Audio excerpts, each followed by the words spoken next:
TVK versus DMK. என்னடா பெருசாக அரசியல் கருத்துக்கள்லாம் பேச மாட்டேன் அப்படின்னு சொல்லுவேன், இப்போ டிவிகே டிஎம்கேன்னு சொல்லிட்டு இருக்கீங்க அப்படின்னு சொல்லி நீங்கள் நினைக்கலாம்.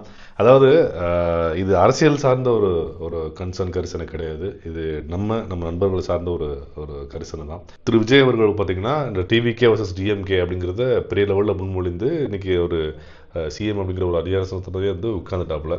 பட் ஸ்டில் அதுக்கு முன்னாடி வந்து பார்த்தீங்கன்னா இன்ஸ்டாகிராம் இந்த சோஷியல் மீடியாலாம் வந்து பயங்கரமாக டிவிக்கே தாக்கி பேசுறது, டிஎம்கே தாக்கி பேசுறது, இந்த மாதிரி விஷயங்கள்லாம் நடந்துட்டு இருந்தது.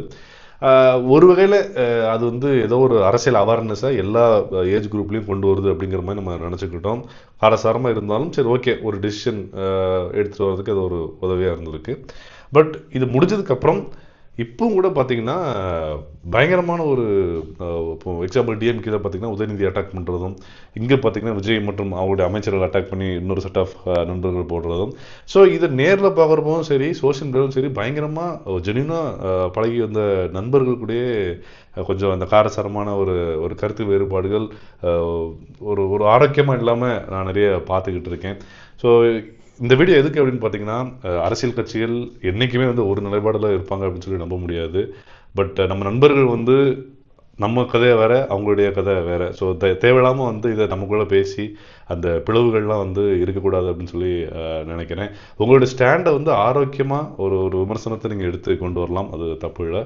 பட் தேவையில்லாமல் ஒரு பர்சனலாக ஒரு அட்டாக் பண்ணி இந்த மாதிரி ஒரு வேலைகள் வேண்டாம் அப்படிங்கிறது நான் சொல்லிக்க விரும்புகிறேன். நான் இது ரெண்டுலையும் யாருக்கும் சப்போர்ட் பண்ணிலாம் சொல்லலை.